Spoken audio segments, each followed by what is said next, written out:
Oh, you're over here. Maybe it's not on there. Am I doing it wrong? Oh, no, maybe it's not turned on. There you go. You're staying here? Okay.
During the week, maybe you can feel a little bit of it rain.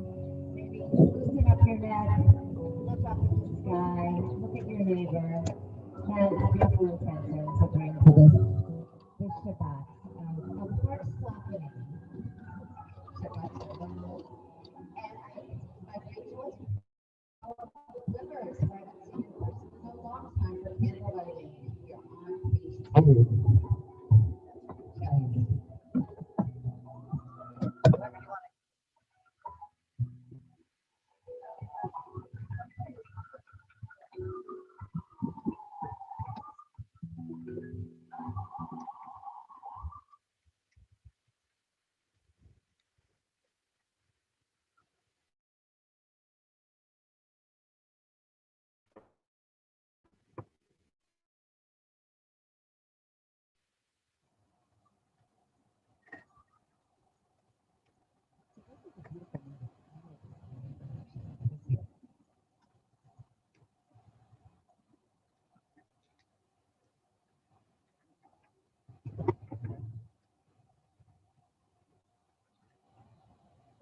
you.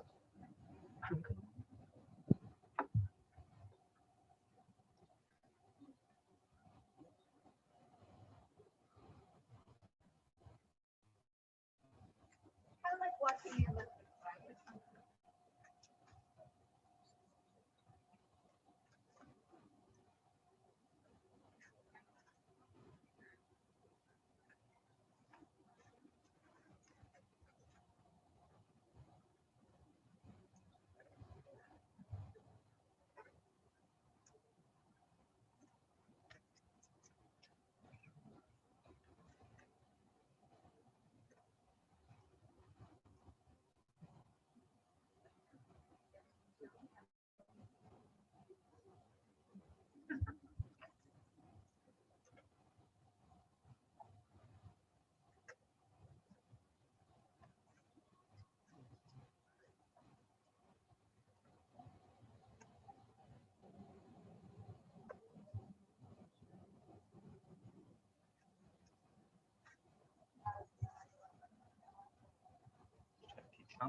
Amazing.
The Father D. Sorry, my pages are blowing all over. Yeah, we have four hands and we have one.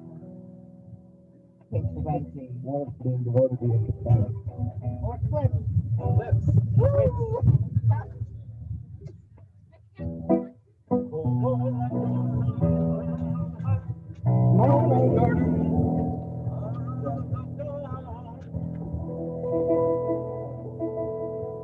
Whoever invented binders, Mr. Binder, Mr. Binder. I do. Right. I love that.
Up about having ADHD and being on Ritalin.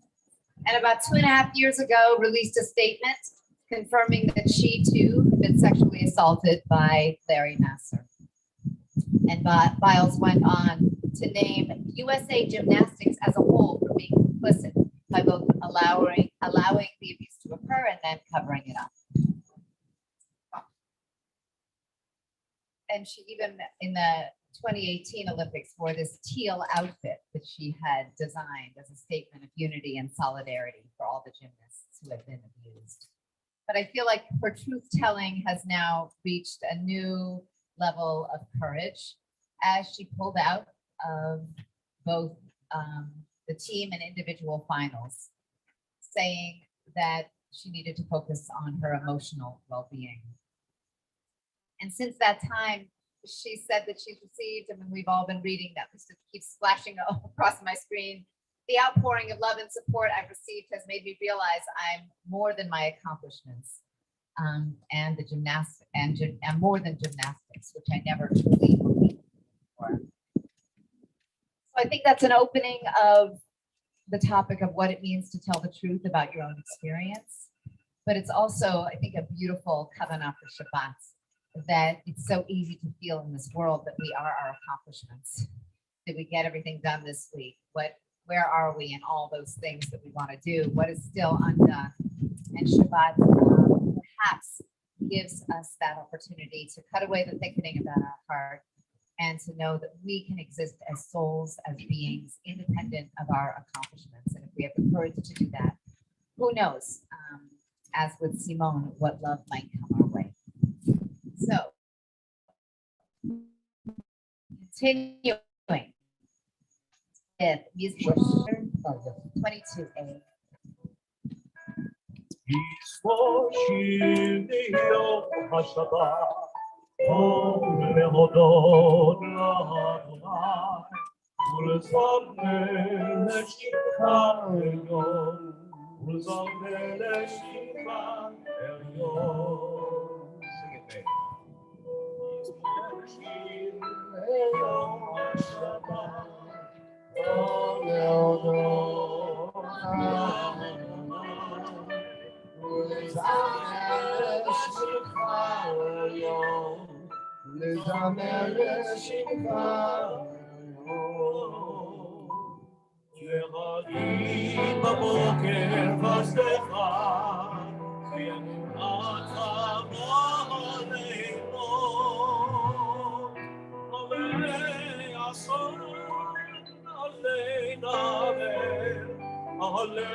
The indented paragraph at the bottom of 22.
Shalom Aleichem on page 24, welcoming all of you. Teams of our lives, welcoming everyone on the stream, the live stream. Shalom Aleichem.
Invite you to rise, to be welcomed one another as we respond to the call of prayer.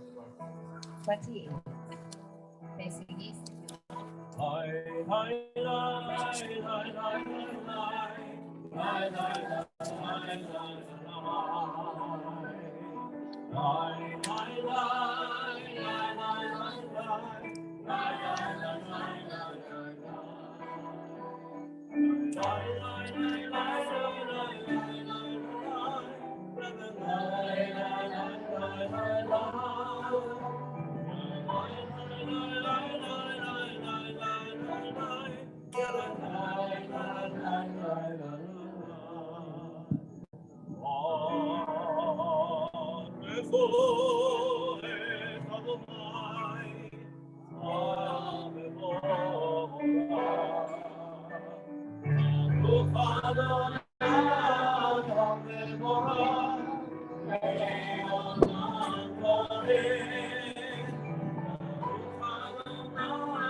Yotzer or Ma'ariv Aravim, thinking about light and darkness. On page 30.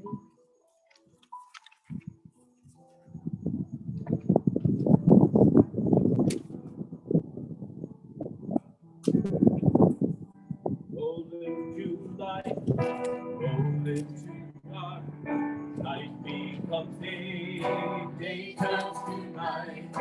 Rolling to dark, rolling to light. Night becomes day, day turns to night. Oh, rain on the light, rain on the ocean. Oh, rain on the ocean, ocean beyond. Rolling to dark, rolling to light. Night turns to day, day turns to night. Rolling to dark, rolling to light. Night becomes day, day turns to light. Mother Yom may be Laila, Yudin Yom may Laila, Adonai Tzevaot Shemo, Elhai Bekaya. Lo Aleinu le'olam va'ed, Baruch atah Adonai, Amahari, Amahari.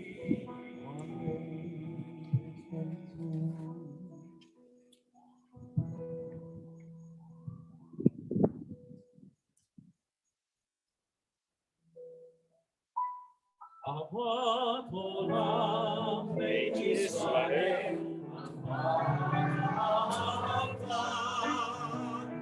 Torah u'mitzvot, chukim u'mishpatim, אותם לימדת.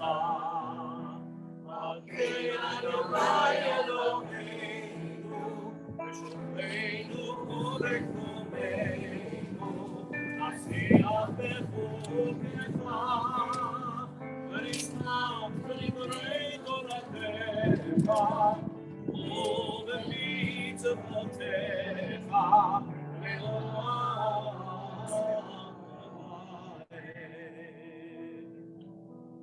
נהיה חיים באורך ימינו, ובהפלג יום הלילה, באהבתך. אל תסיר ממנו לעולמים, ברוך אתה אדוני, אוהב עמוד ישראל.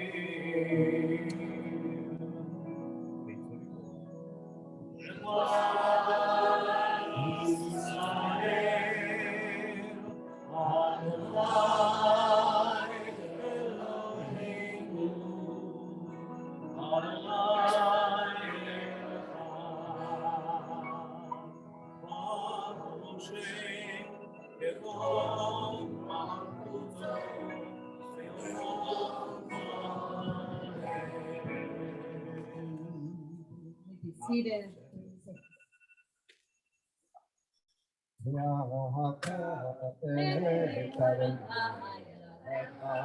אשר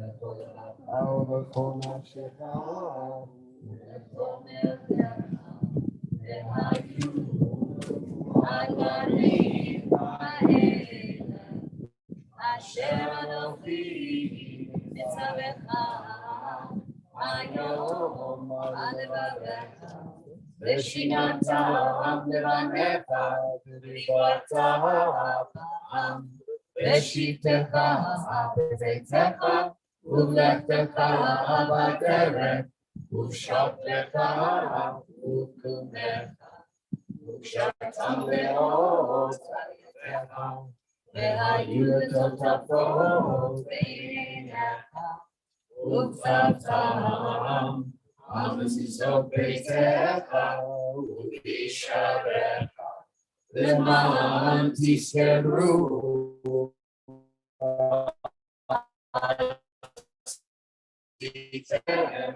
I'm קדושים לאלוהיכם אני אדוני אלוהיכם אשר הוצאתי אתכם מארץ מצרים להיות לכם אלוהים אני אדוני אלוהיכם.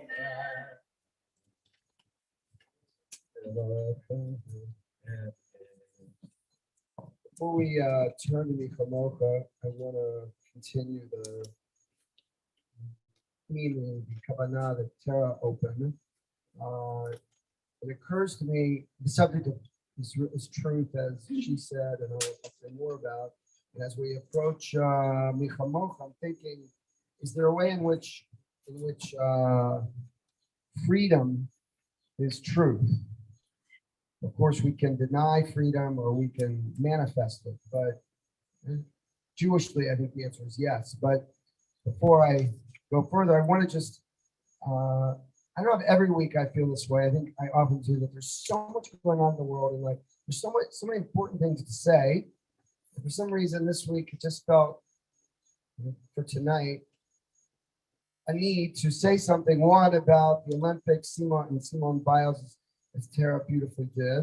I want to share two subjects that are so profoundly important in the news. One is, of course, this terrible spike in COVID, and particularly the Delta variant, which is having a pretty significant impact on certain people in our country. And I just want to share a little bit of this very briefly. The governor of Alabama, Kay Ivey, has begun speaking out against false claims and conspiracy theories that are leading Americans to reject vaccines. In the state of Tennessee, at least 90% of the COVID hospitalizations are unvaccinated American citizens, tragically. There's a conservative talk show host in Nashville, Bill Valentine, who has COVID. He's now in the ICU, and he was, not all that kind, very playful, kind of making fun of the vaccine. Now that he's in the ICU and on a respirator, he is begging people to get their vaccine. Many of us know this, I hope. If we do, it's nice to hear it again. If not, it's good to hear it the first time. In the state of Florida and the state of Tennessee, again, 90%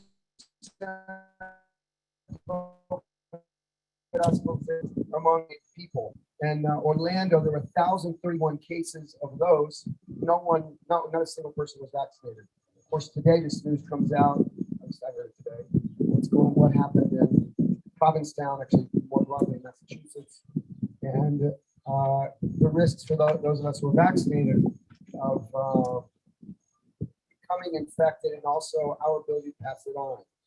ABC News has confirmed this as well, or validates this truth that vast majority of the people who are now suffering from COVID are unvaccinated. Some have described it as a pandemic of the unvaccinated.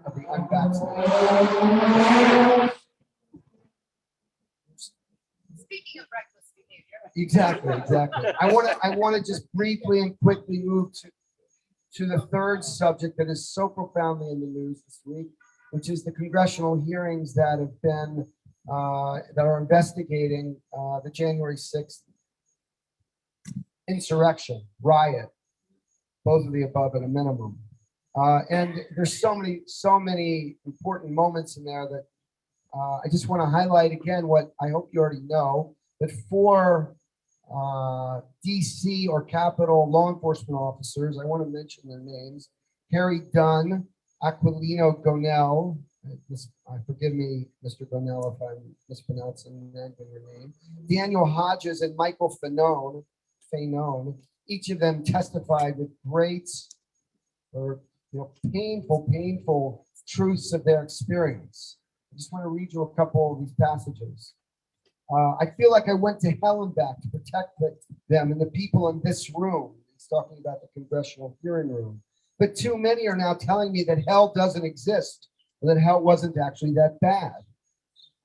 Another quote: the indifference shown to my colleagues is disgraceful. Again, a third: I became very emotional and began yelling, how the blank could something like this happen in America? Is this America? And a fourth quote from Mr. Gonell, who served in Iraq. He said, I remember thinking to myself, this is how I'm going to die, defending this entrance to the Capitol building. He was more afraid at the Capitol on January 6th than at any point in his service in Iraq. There's so much more that was said, including, the racist hatred that was spewed at a number of the Black officers. So I share these two, focus on these two events of this past week, of course, these past months, not just of this past week.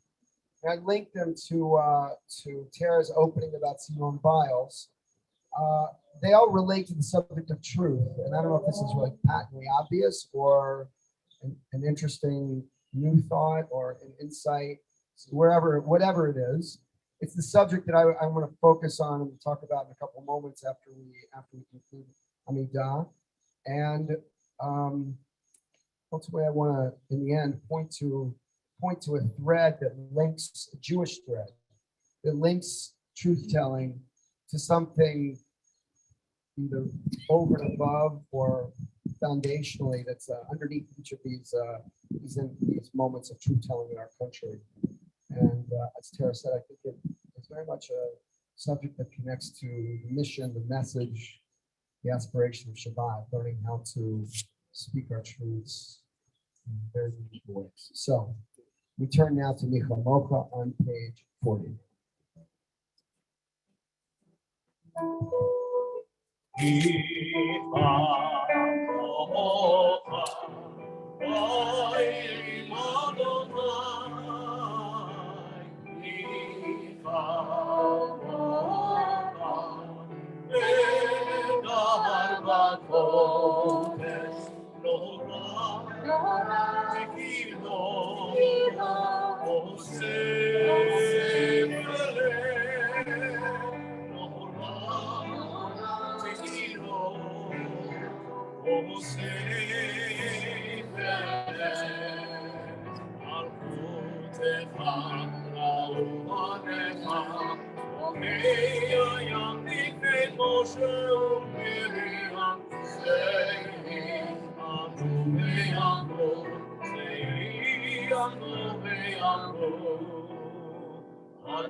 Eloheinu leshano, Eloheinu shoreinu, shoreinu lechaim, Hashivenu Adonai, Eloheinu leshano, Eloheinu shoreinu, shoreinu lechaim.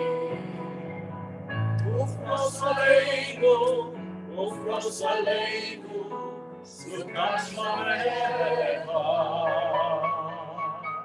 Ufros aleinu, sukkah shamecha.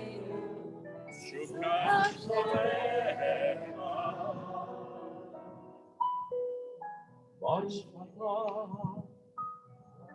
Adonai, Amorei sukkah. Aleinu, ve'alkol hamo Yisrael, ve'al Yerushalayim.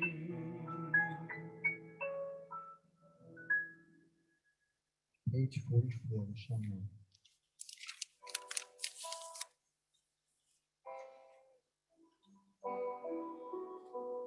V'shameru v'nei Yisrael, et ha'shabbat, לעשות את השבת, לדורותם ברית עולם. ביני ובין בני ישראל, אותי לעולם. כי ששת ימים עשה אדוני, עושה שמיים וארץ.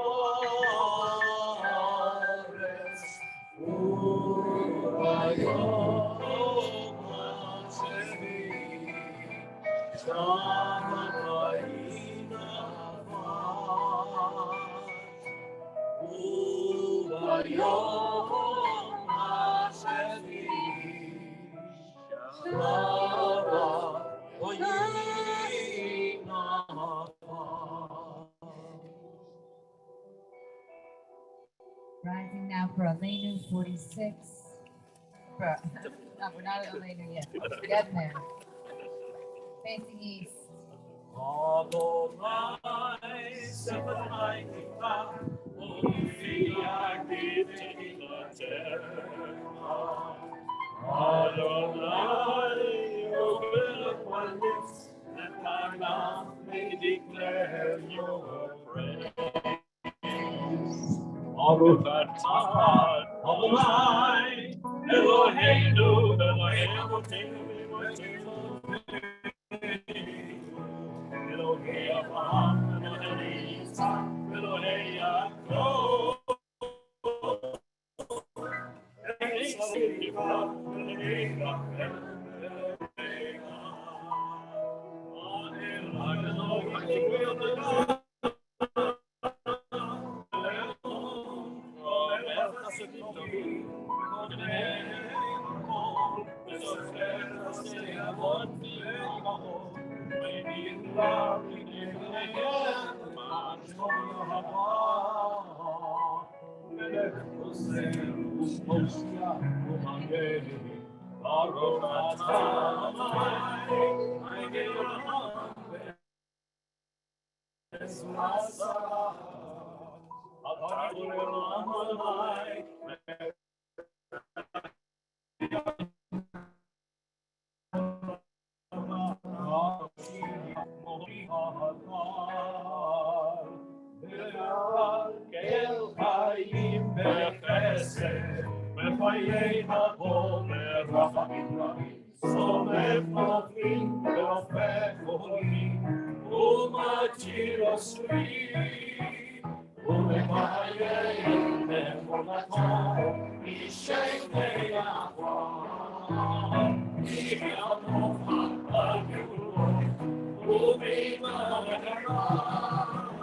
And I free me into the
as well, thought about the congressional hearings into the horrific events of January 6th, and also the distressing spike in COVID, and the very dangerous and infectious Delta variant.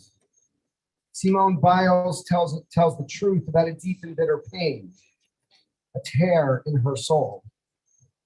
Members of the Capitol and DC police forces describe the brutal, bitter truth of their experiences on the 6th.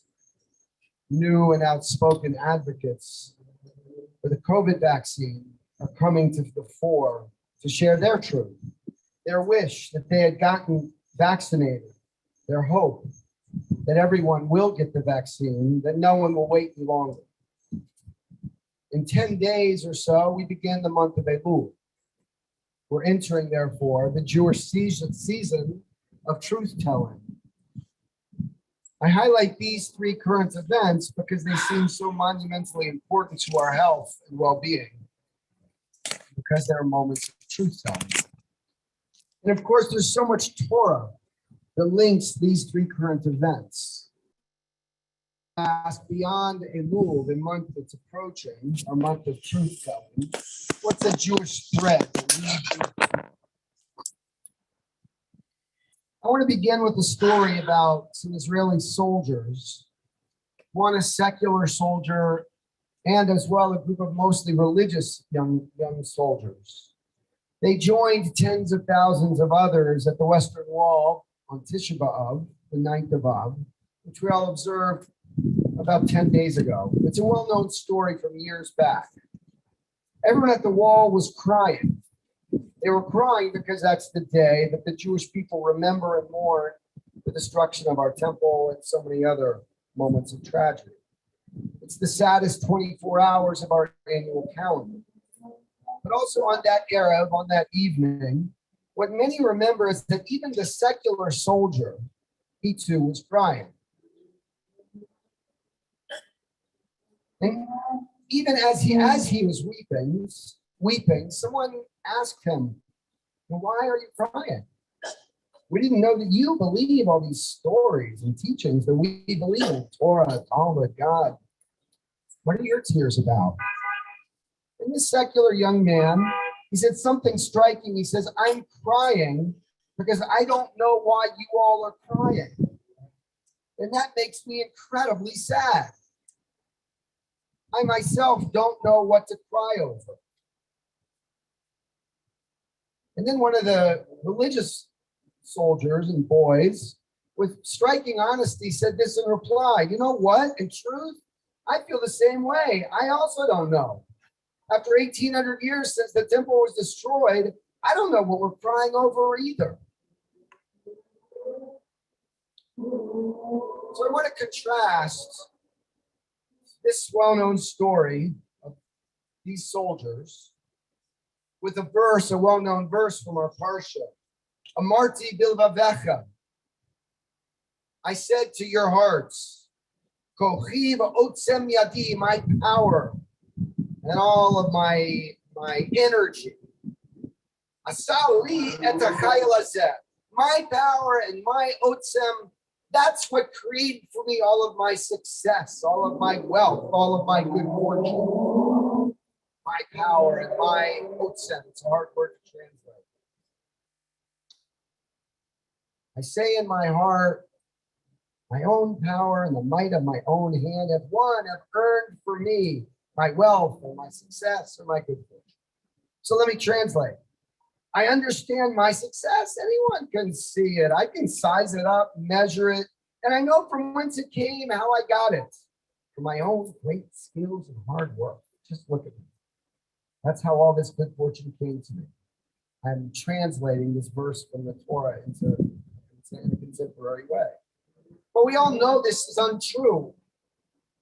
All of us owe an incredible debt of gratitude to so many others for our achievements. The truth of our lives that so many others contributed to our well-being, to the successes that we celebrate. So this piece of Torah is teaching us about truth by reminding us of a falsity. It rejects this idea of truth but leaves it to us to plumb the depths. Remember the secular soldier and the religious as well. I'm crying because I don't understand why you're crying. Such a beautiful, extraordinary moment in history. A human being cries for her inability to understand someone else's truth. Seeking the truth of another human being can bring me to tears. This is about humble people who tell us honestly, I don't understand the larger story. The depth of this experience is more than I can master. While the second, the quote from our Parsha says, of course I know the truth. Of course I understand it. I want everyone around me to understand it as well. It's because of my great work and my great brilliance. So tonight I'm thinking about the truths we can learn from Simone Biles, from the DC and law enforcement officers, and as well, the people who only recently are advocating that everyone get the vaccine. These truths, their truths are deep and deeply important and different from each other. I want to try to link them together through one final little vignette, one story. It's a story that Rabbi Y.Y. Jacobson told about a man alive today. And this man was 10 years old when he and his dad were taken to Auschwitz. The boy's name was Nissan Mango. And Nissan was 10 years old when he arrived with his father at Auschwitz. When he was liberated, he was 11. He was one of the youngest survivors of Auschwitz. He came face to face with Joseph Mengele two times. Two times Mengele was tempted to do experiments on this Nissan. Tragically, sadly, Nissan's father was killed on the day of liberation in January 1945. And Nissan somehow survived the death march from Poland to Germany. Rabbi Y.Y. Jacobson quotes Nissan. Here are the words. I was sick and emaciated. I had my father, but no more. I had no energy, no food. All we could eat was muddy snow. And at some point, Reb Nissan was ready, he said, to step out of the line and get a bullet to his head. His fatigue and exhaustion were so profound, the alternative to stepping out of line was dying anyway. But then he had a vision. I had a vision of my father and his stories. In my vision, I was sitting with my dad before the Holocaust. My dad told lots of stories. I remember a story that my dad often told. It was about the Besh, the Baal Shem Tov, the greatest rabbi of the generation, the founder of the in a way, the reform movement in 1700. It was a reform of Judaism, of strict orthodoxy at the time. And the Besh told the story that he had a visitor, a man whose wife was 7 hours away because this man had taken a trip. And the wife was pregnant.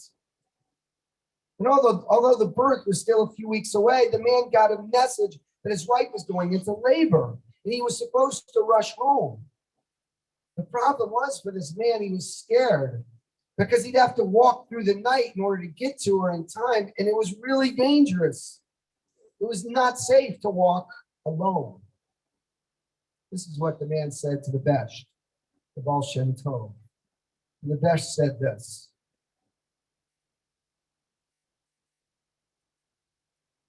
The Besh said a very simple 5 words. I think it's 5. A Jew never walks alone.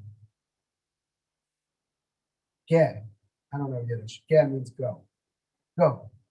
A Jew never walks alone. And the man went, somehow confident and hopeful. And of course, he made it to his wife. So with his dad's story in his head, Nissan Mengel returned to the time when he was 11 years old and he was ready to step out of the line of the death march. For some reason, all of a sudden, the story that his dad told him came to him. I had in my vision the vision of my father's stories. I'm not walking on this death march alone. I can feel my dad. I could hear his voice. I could feel the touch of his hand. No Jew was ever alone. God is with me. Somehow, Nissen said, I held on to this story, this truth, and somehow I completed the death march. And here I am today. So we can all ask, what's the connection between truth-telling and not being alone? I, for one, have a huge desire to not feel alone. I think I always have. I've longed for connection to parents, friends, teachers, children, congregants, and to God. It's among the most profound and basic truths of my life. And every time I find the courage to share a personal truth, I somehow seem to find more connection. I feel less alone. The forest isn't so dark. It's not so scary. God just might be with me. I suspect that by sharing her truth, Simone Biles feels less alone. By speaking her truth, Tara said it, she said it directly. She can pass through that dangerous forest because she's blessed by the presence of God or family or community or all three. And much the same for the DC law enforcement officers who testified before Congress. Think of their courage, how dark that forest was on the day of January 6th. And of course, there's Phil Valentine and others like him. Phil, the conservative talk show host, now in the ICU. As I said, for months, he made some fun of the vaccine. But along with many other new advocates of the vaccine, I suspect that Phil now feels less alone. Maybe God is closer to him. Yes, each of us has our own truths. The truths we hold come from many places. But equally, yes, one truth binds us all. Every one of us seeks out truth that helps us to not feel alone. Like the faith of the Besht. No Jew ever walks alone. No human being ever walks alone. I close and return with that secular soldier. Why did he cry? Why did those religious boys cry too? Somehow they felt that they weren't alone. No Jew was ever alone. Religious or secular, we don't ever have to feel alone. Our tears travel with us. Our tears wash the way for family and friends. Our tears, maybe, just maybe, pave the way for us to feel God's presence. Not alone, together. Let's turn to page 282 as we rise for. Finally, I've been waiting for Elena. 282. 282.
now to the mourner's Kaddish. If you hear the name of someone you've come to remember, please rise when you hear the name. This week we remember Linda Roberts, just laid to rest yesterday, mother of Joe and Mary. And in the past 30 days, Robin Zitron Iwanier, Robin Sue Menker Cohen, Beth Meyer, Bruce Rubin, and Harold Wolf. And the yard sites this week for Charles Basine, Mark K. Feldman, Marcia Goldberg, Simon Rolnick, Milton Greenberg, Gerald Gross, Vivian Jacobs, Harry Jacobson, Lauren Alexis Holder, Fanny Coleman, Herbert Michael Plain, Hilda Wright, Phyllis Samuels, Murray Smith, Joseph Oshkow, Blanche Weiss. Submitted or mispronounced.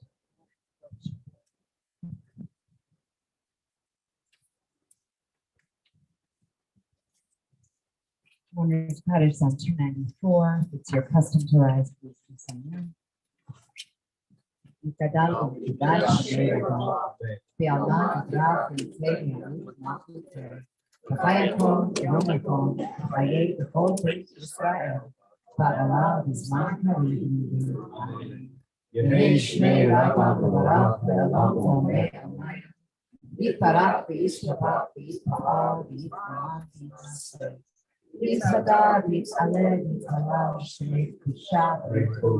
לעילה עם כל ברכתה ושירתה, סוס ברכתה ונחמתה, תאמירן ויאמרה אמרו אמן.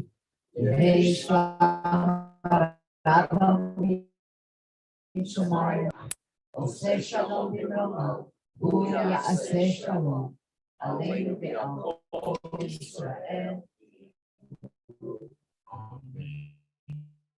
The one who creates harmony on bring that peace to all of us, to all of Israel, to all humanity. We say the last time. Amen. You may be seated.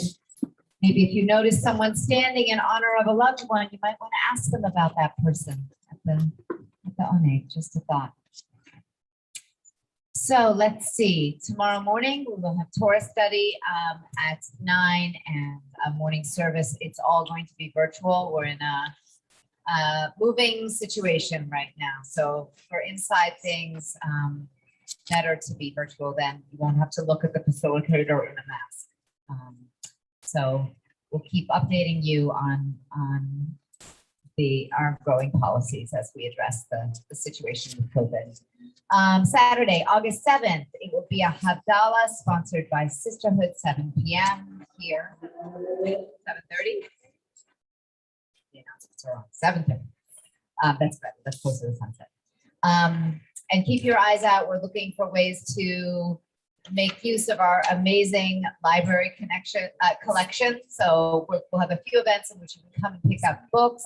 We're looking to responsibly offload some of our vast collection that's downstairs. So the 11th and 13th and 15th, I think they're going to be book events in August. You'll be getting your high holiday info soon. We are working very, very hard. It's all coming together. Thank you to Phil Perlman for being our usher. To our Oneg bakers, Roberta Lula. Roberta, you fabulous. Ronit, Linda, Dana, and Debbie. Thank you for all in your little crinkly bags. Thank you for that. And to the Margoloff family for the challah, to the peanut gallery lead, not yet. Excellent. Tara, thank you to your children who are both here. Who are both here. Slightly growing up in America. And the other young folk who are present. And I think what we'll do is, for the honor of Kiddush, we will call up the Rosenzweigs, not because they closed down their house this week, but because your dress goes really well with mine. Come on. Yay. my mother's dress today, so you're excited. So I wore her dress today. Oh. Beautiful. She was a dresser. Oh, well, Whoops. that's the stain is because I'm not happy about your going. Yes, I'm hitting the bottom. Okay. Close, just went to contract. Please rise. We are on page 5.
Grape juice.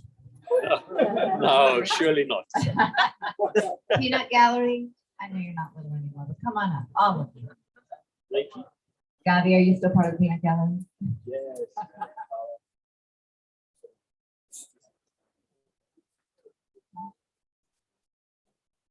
Okay, hold it up high.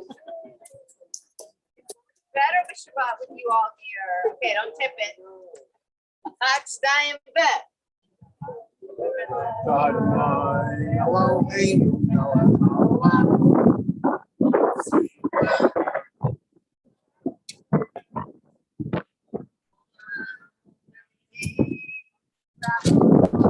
Thank you, Shy. Thank you, Cancer.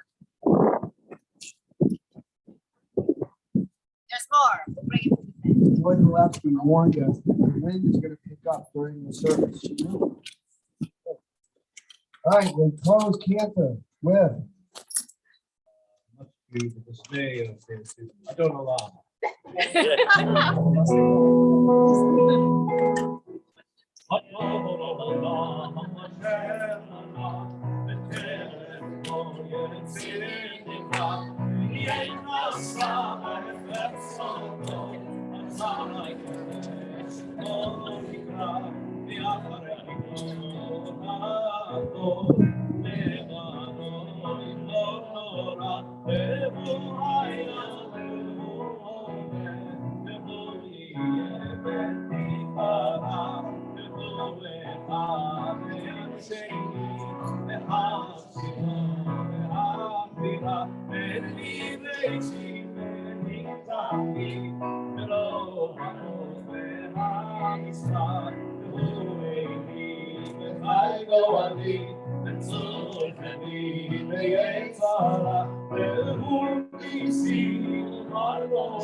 Shabbat shalom, beautiful. Thank you all. Shana.